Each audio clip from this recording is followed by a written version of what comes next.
All right. Well, Chloe, thanks so much for being here. Thank you for having me, Akiva. I'm so excited to be here. Likewise. So, I want to start kind of at the very beginning of your musical journey. I know you started when you were very young, so I'd like to hear all about how you got into the music scene, what that experience was like. Yes. Well, I started writing songs on the piano when I was 11, and I started DJing when I was 13.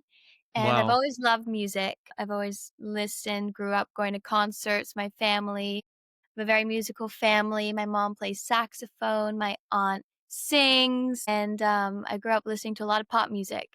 And I love pop music. So I started writing songs on the piano when I was 11, and I had a horrible piano teacher at the beginning. I hated piano. And then I switched teachers, and this new teacher taught me all the pop songs that I loved, all the Gaga, Whitney Houston. And then I started writing my own songs. And since then, I've been writing, performing. I had my first gig when I was 13, opening for Paris Hilton, DJing in Ibiza. She asked me to open for her. And yeah, I started releasing songs that I've written, performing all over New York. I got my first fake ID when I was 14 and was off to the races, getting in all the clubs, figuring it out. And always known that it was meant for me. But before that, I thought I was going to be an Olympic ice skater. I started ice skating when I was 3, and I was training so much, like for the Olympics. And I would go wake up at 5 a.m., go ice skating. And something changed when I was 13. I was like, this music thing's really cool. But now I'm starting to bring the ice skating back a bit. Well, you sound like you've had more lived experience than most people your age. I mean, if you were getting started going to clubs as a teenager, what was that experience like? It was so fun. I mean, New York is, a crazy city to grow up in, and I took advantage of that. I was like, this is stuff I need to experience, and I love dance music. I grew up spending a lot of time in Ibiza, so I was very exposed to dance music in the club world, and I just love to, on the dance floor, everyone's happy and nothing matters. Doesn't matter who you are, where you come from. I was bullied a lot in school, so I found a lot of escapism on the dance floor, and a lot of the girls would make fun of me for like loving music or DJing, posting videos online. And I knew that, this is what I love to do. I mean, it wasn't, I didn't realize that at the time. I was like crying every day coming home from school, but um, yeah, No, that's I know. As difficult as that was, it makes you prescient, like you were ahead of everybody else in terms of what you knew would benefit you later in life. But at the time, it's an experience most kids have. We're ridiculed for the things that we enjoy, but especially when you're an artist, that happens, I think. for sure. You're the weirdo, you're the freak, but it's cool to be a freak. Of course. No, it definitely is. No, it is. I'm kinda I wanna touch back on the Paris Hilton DJing gig because I know before we move to the present, that's wild. How does something like that occur? Because you said you split your time in Ibiza. What was that experience like splitting your time in Ibiza, and how did that gig come up with Paris Hilton? Well, I actually started to DJ because I saw a lot of DJs growing up. I'm like, I wanna learn how to DJ. So I went to this music school on 14th Street here in New York. It was called Dubspot, and I took some DJ lessons. And then I started posting videos online. Me wearing my little cat ears, I bedazzled my headphones, and I just posted DJ videos online. And I guess she saw them, and she was like, "Can you open for my children's party?" I'm throwing at Amnesia, which is one of the biggest, most legendary clubs in Ibiza. And she does a lot of charity work. And she threw a kids' party for charity for this. There was this charity in Ibiza that helped disabled kids. And I was like, oh my God, of course. And I was only supposed to play for 15 minutes. I ended up playing for 1 hour. I remember this vividly. They're like, Paris isn't ready yet. Keep going. It was my first gig. I'm like, oh, okay. I'm like, they gotta have a lot of music prepared. From that moment, the energy on the floor, all the kids were jumping, dancing. It was great. And then I got my own residency there the following summer. I threw my own teenage parties because I would be there over the summer and there was no place for really kids to go. So me and my friend were like, we should create our own party and have all our friends come. And it was a huge success because there was no place for kids to go. And I put on a 2 hour show, DJing, singing, had some dancers in the club, and it was great. That sounds incredible. So, how does one split their time in Ibiza? What was that experience like? Was it due to your family? What were the My circumstances behind that? parents met there. Mm. So my parents met there through a mutual friend at a birthday party. My dad's from New York, my mom's from Australia, and they met there at the time. And then my dad said, "Oh, you should come to New York and visit me." And that's what ended up me being born in New York. But they, their love story started there. Sorry. Their love No, no story worries. started there. So I guess that was a special moment for them. And being a baby, I didn't know where I was. I was just in the water swimming every day. But as when I got older and being surrounded by, the culture and saw the amazing people there, it's a really magical island. And I learned so much from everyone there. So, yeah. Very cool. So, okay. So let's just jump right into your music then in that case. Especially your new single is called Famous. And I want to know all about how that came to be and ultimately what the vibe is that you want people to take away from that particular track. Yeah. Famous is a powerful, chaotic song. I wrote it in LA with my friend collaborator Tor. He's amazing. And he played me a track that was a sick bass line and it had like this robot saying like I can make you famous on it. And I took that. I was like, that's a really cool concept. And I take a lot of inspiration from what's going on around me. I was in LA going to these parties and stuff, and there was a lot of influencer culture. And I just feel now in my generation, like Gen Z, everything is so online, digital based. Everyone's trying to go viral, feel famous, feel seen. And like, I completely love the fact that, people are putting themselves out there and being themselves and not like they want to feel seen. And I took that inspiration and wrote a song about it. Both the sides of, believing in yourself and like doing what you want and like following your goals. Won't stop until you make it, take it, face it. I can make you famous. So that's one side of it. But at the other side, I was like, oh, there's a lot of people that want to be famous for the wrong reasons and trying to get there. But I mean, you can take it. That's the thing with music. You take it how you want to take it. But I love it as an empowering record that tells you to not stop because I'm very driven in that sense. And I Of want people to course. succeed around me. So if you were to frame it as a movie, because it sounds like when you say you draw inspiration from the things around you, you're kind of framing it kind of visually. How would you frame it if it were a movie scene, this particular song? Maybe how would you frame that? Well, it would definitely take place in a club, and there would be a VIP section, and I would be in the VIP section with my girls. And some influencer or like celebrity with a lot of clout would come up and try to get into the VIP room. And then the bouncer would be like, sorry, like, no. And then they would be like, don't you know who I am? And then the bouncer would be like, no, bro, I don't care, get lost. So there's a lot of that, like making fun of the celebrity culture in a way. I think I thought of doing a video like that, but then the video took a whole different direction and was very unplanned, but also everything I could have dreamed of. Absolutely. So touching on that a little bit more, what do you think? Because there is the notion of, okay, we live in a time, especially with Gen Z, that you have the ability to make things happen for yourself, obviously by putting yourself out there. But there's an overexposure that comes with it that even we couldn't have anticipated a decade ago, when Instagram was really just reaching its kind of peak at the time. And then of course TikTok came along later. But what do you think about that notion of overexposure and perhaps celebrity culture in general as it pertains to your generation? I mean, it's such a fine line. I mean, as an artist today, you also have to be a content creator and an influencer. Like it's just you have to do it. Mhm. It's part of the job because Right. everything is so online based. And if you want to get your music out there and exposed, you have to go film all day and post yourself online and promote your music.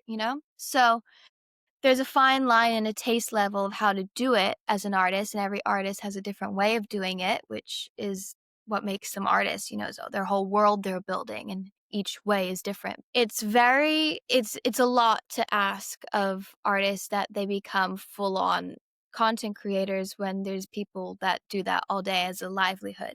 And now we're going to have to keep up with them in some way. But I mean, all the overexposure and people wanting to know everything that goes on in your life is crazy, but it's very interesting because, of course, I look up to Lady Gaga. I would love to see what Gaga does on a daily basis and what her days are like, but she's Lady Gaga and she doesn't need to do that. So some artists, they make their art, they put it out there, they post the visuals they want to, and that's totally amazing. And I take a lot of that too. I only post what I want to post and show the making of the records and the this, but sometimes I like to share my days going to fashion events and this and that. I think all that's great. I mean, whatever your heart desires as an artist, but it's a lot of responsibility to keep up with the consistency. You have to have a lot of determination. Absolutely. No, and I'm noticing this a lot too. I think this has permeated everything, right? This has permeated fashion. It's permeated every creative industry, requires you now to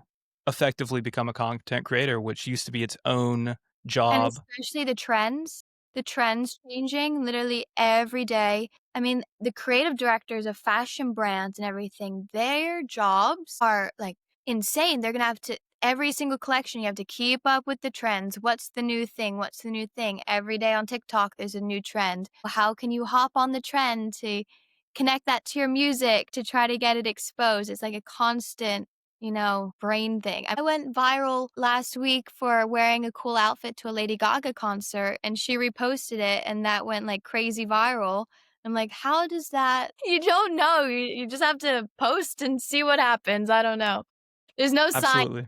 That's very true, but that brings up a couple of key points for me because I want to touch on fashion. Let's talk about that outfit and let's talk about your relationship to fashion as well. What was the outfit and kind of how did that come to be? Yeah, well, it was self-styled. I got this jacket. I saw this jacket online by this brand, Namilla, which I loved. And it was super gaga, these raised shoulder pads. And I just wore it to her concert, wore some cute boots and a leather skirt. But I love fashion. I mean, fashion is such an important part of my artistry and daily life. I love playing dress up. I just feel like the 6-year-old girl putting on my Cinderella shoes and my dresses every day. And I mean, as a pop star girly, it's fashion's a big part of it, building your world, your brand, your style. I love collaborating with different designers, and one day I'd love to have my own fashion line, makeup line, shoe line. Like, I just think it's so fun, and it's another, like, creative way I can express myself. I feel like it all plays into everything. When I'm writing the music, I'm always thinking, "Okay, what's the visuals? What am I gonna be wearing?" Because it's all, a world I'm building, and, I just love all parts of it. Absolutely. And I believe you were recently at New York Fashion Week. I've been out So, 2 nights in a row. my God. It's been nonstop. I was Well, gonna have a night off last night, and then my friend Julian invited me to the Dua Lipa concert. I'm like, "I haven't slept in 2 weeks." there's always something to do. I mean, it's true. Huh? What is that experience like nowadays? Because I can't really give, too much insight into it. I think it's changed a lot, even especially since the pandemic. Mhm. At least the brands I was familiar with, the kind of events I was familiar with. What has that been like for you just hanging out for the past 2 weeks at New York Fashion Week? Tell me all about it and your relationship to it. Yeah, well, I went to a lot of events. Somehow found my way into the Studio 54 Valentino event. That Mhm. one, there was a lot of hype around that one, and it was at Studio 54. Grew up hearing about Studio 54. My dad went to Studio 54 back in the day, so I was, like, so Yeah. excited. But then I got inside, I'm like, "There's a lot of influencers here. Where are, like, all the cool celebrities and artists and stuff?" Cher showed up, that was amazing. But, I mean, there were a lot of, like, influencers, which kind of it's like, I don't know, not like cool, cultured people that, like, should have been there. So it was kind Yes. of like a letdown in a sense, where, like, where are the actual people, Studio 54, like, the tastemakers, where's Bianca Jagger? Yes. Where's Ian Schrager, you know? But so, yeah, a lot of it has changed where it's based fully on clout and the amount of followers you have are being led into the events. Not so much about, who you are as a person, what you do, what makes you cool. Anyone can post a video and go viral and you get 1 million followers. That doesn't mean you're like artistic or like cool. Interesting. But everyone's been it's been so nice, and I've had great experiences this week. I went to the paper magazine party. That was, amazing. I mean, I love fashion people. I love, like, the fashion world, the girls, the gays, the outfits. In New York, I grew up around them, like, wow, this is just so inspiring. It's very inspiring, you pick up a lot of you meet characters. I love meeting, like, characters and interesting people, and It's great. Well, that's interesting. I'll be honest, I haven't met too many people from Gen Z who really fixate specifically on these larger than life cultural figures, these artistic figures, via just who's kind of prominent at the moment. So it's interesting that you were fixating on, okay, I went to this revival of Studio 54 for Valentino, and I wanted to see these iconic New York kind of cultural figures. That's really interesting to me. Do you think that has something to do with your upbringing in New York? Is it a New York thing, or do you feel like you've always been drawn to like this Americana iconic pop culture? I think a bit of both. I do a lot of research. I Mhm, study a lot. I mean, Studio 54 is the most iconic club in mhm, history. I mean, everyone from Donna Summer, like Prince, everyone was there. So I of watched course. movies about it, the documentary. So that in my like world, because I love dance music and disco and all of that, I just know so much about it. And also the fact that it was in New York, for sure. I'm a true New Yorker, born and raised. For So sure. anything New York, Madonna. I know everything about Madonna. I know everything about Lady Gaga. Yeah. Okay, so let's dive deeper into that. And this is interesting because, on the back of that, pop culture nostalgia is having a huge moment, which is ironic in a way, right? Because pop culture has never gone away, obviously. But we're Mhm. seeing like a different segment of pop culture nostalgia, I think, maybe the 2010s, which Mhm. seems so Yeah. so close and yet so far. So for example, instead of obviously the early 2000s, but we're seeing, huge moments for people who are like grew up with Lady Gaga and Kesha, Yeah. singers like that. What is Yeah. your take on this kind of revival of 2010s, pop culture? It's one of my favorite music Mhm, styles and eras. That's the music, that I was growing up on. I mhm, was 7, 8, 9, buying all the CDs, like dancing to in my room. And that music is like my happy music. It was like happy times, like young, free, careless. And it's very energetic, positive music. I feel like that time everyone just wanted to like have fun and like wasn't too deep. It wasn't serious. It was just like, grab somebody, let's get on the floor, let's get hot tonight.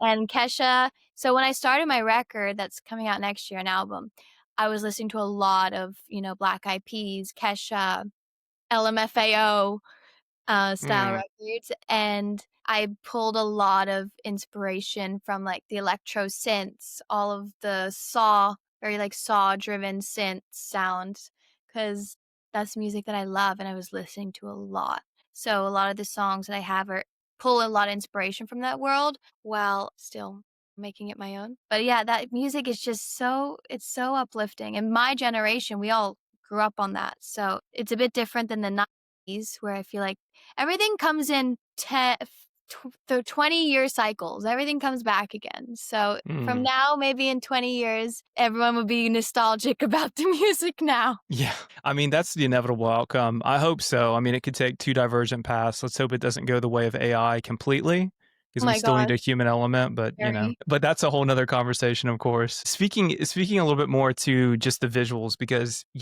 it's reminiscent of what you're saying, the visuals for the famous music video, and it's full of camp, couture, as I would describe it, spikes, leather, paparazzi chaos. What was the look or moment that made you go, okay, this is kind of my pop star alter ego? Definitely hiring like 6 of my friends to come with cameras and flash and me in like the limo in this badass outfit with these shades on and me then walking into the club straight through to go perform. That was every moment of that night.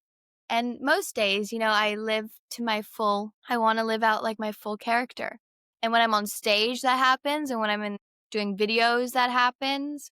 I'm very like sweet a lot of the time and like soft. But when I'm like out there in performance mode, I turn into a different person. I don't know what it is, but I get very fierce and electric, but that's a side of me. But yeah, that video was very chaotic because it was a birthday party, a release party for my last single, and a music video shoot all in one.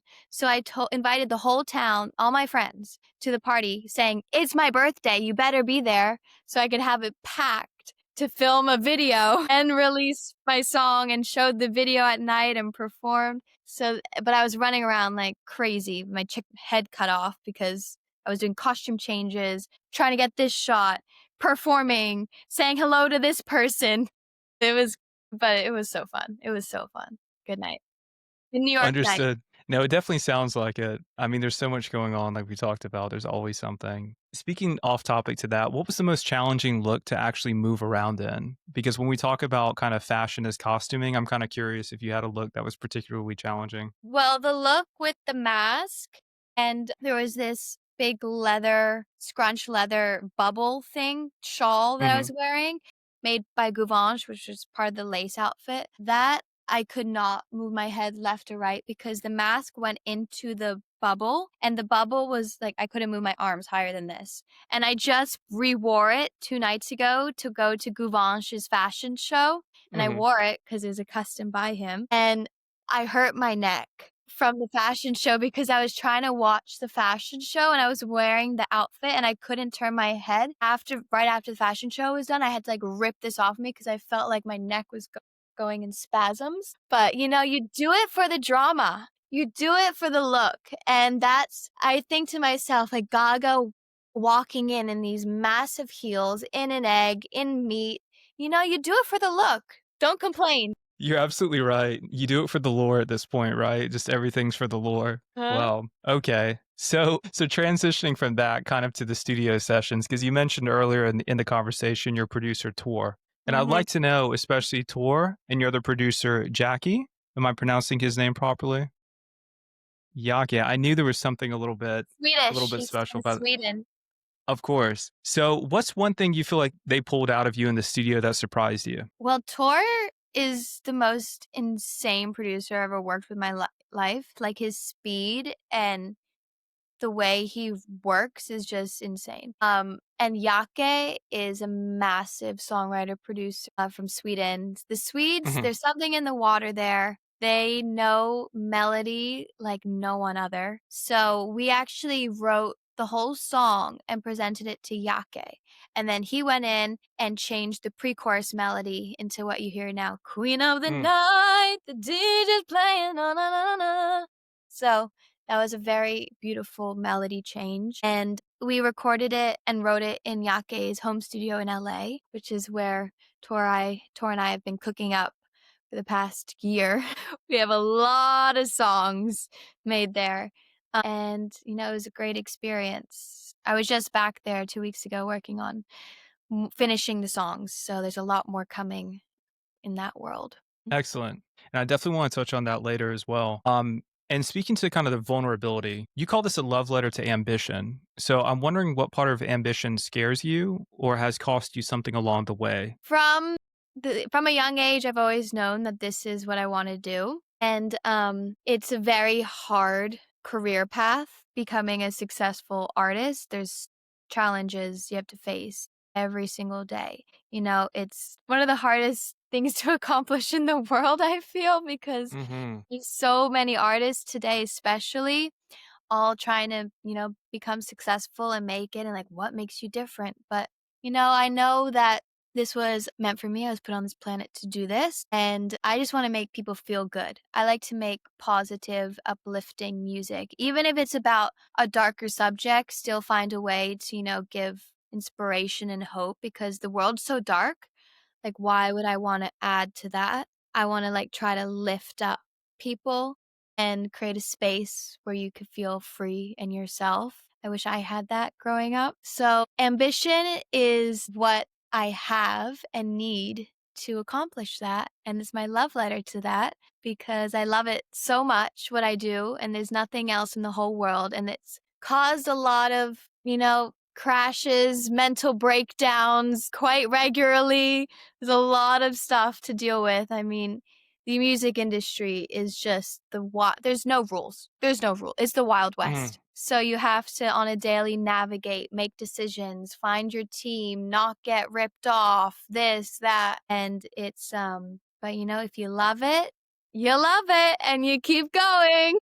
That's it. No, and you will be successful. I mean, basically, you keep pushing, and that's it, right? There's no secret formula. There's The a only lot of way to variables, fail but is to stop. correct, correct. Is to just stop. And after everything, I graduated NYU in May, the Clive Davis Music School, so I've been doing Congrats. school and this the whole time, but I've always known, yeah, that this is what I wanna do, and just gotta keep your head up high and, believe. Fake it till you make it, baby. Well, let's talk about that too because you're doing amazing, number 1, and I wanna talk about this next chapter because it's really all positive and great things to come. Famous is part of your upcoming project, which you touched on earlier, Princess of the Night. What's the bigger story you're telling with this album? So, Princess of the Night is this persona of mine that I am on stage and in the club. And of the night, meaning club, dance floor, in the middle of it all, is, what I grew up around, what I love, who I am. And then, princess side, my love for ice skating plays into this. I Ice skating is a very elegant, graceful, beautiful sport, and it has this, vibe of, just elegant grace, Swan Lake. And I feel like I have that duality in me as an artist, also sonically, because I write songs and play the piano, and I have ballads that I've written that are going to be coming out as well. And I have this contrast of like this, beautiful, elegant, like I'd love to do a concert in a concert hall with an orchestra one day. And Absolutely. this club, gritty, downtown, fuck shit up kind of person. So that is like the two sides of me, which makes sense because I'm a Gemini. And this album encompasses both. And my whole life, I've been told, you can't do it all. You can't be a DJ and be a singer and be an ice skater and da da da da da. So I'm like, yeah, of course I can't do all of those separately as professions, but I can find a way to incorporate them all in an artistic way. And that's all the things I love to do. And that's what sets me apart. It makes me who I am. So, yeah. That's perfect. Well, I think you can do all those things. I think maybe even as recently as a few years ago, people have said you need to concentrate on one particular area and then branch out. I'm not seeing that as much anymore. I think you can do everything as long as you feel comfortable that you can put in the effort. You can do as many things as you want. I've seen a lot of people do that successfully that I'm around. So, Yeah. I mean, if you can make it work and make it done, do it right in a cohesive absolutely. manner. I mean, it's not like, okay, I'm gonna go only write and sing ballads for 2 years and then make a dance record and you'll never hear a dance record again. Like, I'm doing what I feel is natural to me at the time. And with the ice skating, I'm incorporating it into my visuals. Like, I don't Exactly. know any singing pop star ice skaters, but it's a cool, beautiful visual aesthetic that I can incorporate into all the songs that I've been writing for the past 2 years. Absolutely. And on that note, I have a couple questions in closing. So, with respect to what you said about bringing all of those interests together in a cohesive way, visually, would there be a dream venue you had in mind to perform this Mm. worldwide? Like one in particular? I feel like you would know. Well, the funny thing is that under a lot of arenas, Hmm. there is ice. Mm. So, under Madison Square Garden, under the well, no, the Toyota Sports Center is an ice rink, but under wherever they do the hockey in different states are also arenas. So, they have the capability to seat a lot of people and have ice. So, it's totally possible. But my I dream like venue, it. of course, is MSG because New York. Of course. Like you said, iconic. Yeah. So that definitely brings us to our final question, Chloe. So, what moment recently made you think, yeah, I'm exactly where I'm supposed to be? Well, I was DJing the other night at the Lady Gun Fashion Week party in New York. And this was my first DJ set in a while because I've been really focused on the live and the releases and everything. But I was at this venue, it was this club downtown called Submerser, and it was literally in the basement.